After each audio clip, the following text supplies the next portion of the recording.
Ayy, take money 434. Ayy, take money 434. Let's go. Y'all remember Shorty from Belly?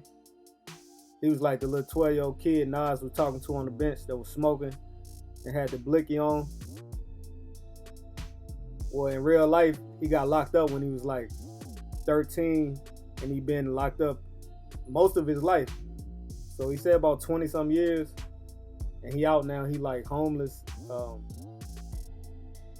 don't know if Hollywood gonna reach out to him, put him in some movies or not. Yeah, man, check this out. It's getting hot. See? Let's go. See, baby. Just make sure you rise above all this madness out here. Mind elevation, man. Fuck that petty shit. Okay, so Eric, tell us what you're doing over here. I'm just out in the street, walking around, trying to, make a dollar. Trying to get noticed, really. I'm happy I saw you, because a lot of people don't know who I am. They walk right past me. I'm actually the kid from the movie Belly. My name is Eric Mcneil. I was known as Shorty, 1988, sitting on the bench with Nas. Right after that, I did Black and White with Allen Houston, Raekwon, Brooke Shields, they all was in Mike Tyson. And then I got locked up in 1989. Literally from 1989 to 2019, I was incarcerated. And now I'm out and I have no job, I'm homeless. And while in jail, I lost my mother, I lost my sister, I lost my grandmother and my grandfather. I went to all their funerals in prison. So when I came home, I didn't have a family to live with. So now I'm in the street. And I try to reach out to Hype Williams, to Nas, to certain people that I know in the industry, and it's hard, But you've been home since 2019? Yeah, back on parole. I had 2 violations. I had a 2 to 4 violation for possession of weapon in the 3rd for a knife. I was on parole. They locked me up for 2 to 4. I went to Ulster. I came back out 2022. Got locked back up, and I just came out February of this year. And how have you been living since February, since you've been home? I've been in like 4 different shelters. They kicked me out, and I sleep on the train. I slept on the train last night. And I just stopped at Dykeman stop and try to go in the store, steal some deodorants and sell them. And are you worried about getting arrested again? I think I live better in prison than I do in the street, honestly. And what was the most serious charge that you were convicted on? Attempted murder and robbery.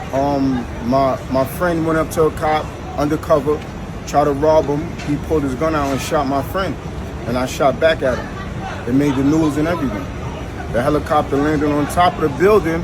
I did belly in, and they bum rushed the house and locked me up. That was 2004. What would you like people to do?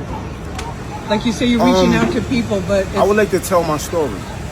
I want to talk to kids, and I want to tell them I was in belly because I didn't have parents. I was 12 years old, running around South Jamaica, Queens with a gun, smoking weed. And everybody like, yo, Shorty smoking weed, he ain't got parents. And that's when they Swing hooked me up with Powerful, who knew Wu-Tang Clan, and they got me in belly. And then that made me a little worse because I didn't have parental guidance. So now I got hood status, now I got a gun on me, now I got money, I got access to stuff that a child shouldn't have access to only because of the movie. So it just made me more ruthless and dangerous, And that's when I got arrested for shooting somebody in 1989 on Farmers 144th. I shot somebody when I was 13. I went to Spofford. Then I came out when I was about 15, 16, and that's when the thing happened with the cop. And then I just did all my 20s and half of my 30s in prison. would you say that you're reformed? I'm reformed. I am. Mentally, I'm a lot smarter. Because, sometimes what you go through can make you or break you. It made me more than it broken me. Although I'm broken, it made me more than it broke me. Because I'm a lot smarter. I couldn't read when I was arrested. Have you tried to get a job or go to any of these? What about some of these programs that help I spoke to Erica Ford. I spoke to Lance Furtado, the 100 Suits. I spoke to a lot of them. They said they're gonna give me a call back. Then they said, we're not hiring now. We book now. I tried for CEO. I tried for a lot of different organizations to get a job. I walk around, ask people doing construction, could I volunteer off the books? A lot of, not that I'm not racist, but a lot of Spanish people got them jobs. Right. So they're not gonna let me work with them because Right. So it's hard. It's hard. And I don't want to sell crack. I don't want to rob nobody. I don't want to do nothing that put me back in jail for more than a parole violation. You understand? Right. I'm not that stupid. I get a little shoplifting charge, go 4 months, 5 months. But if I rob somebody, shoot somebody, I'm doing 20 years. And I don't have another 20, I'm about to be 40 years old. I don't have another 20 years to do. And what about, do you carry a gun now? Hell no, no. A knife? No weapon. It's dangerous sleeping on the streets. No weapon. I boxed in jail for years. So I'm capable to defend myself.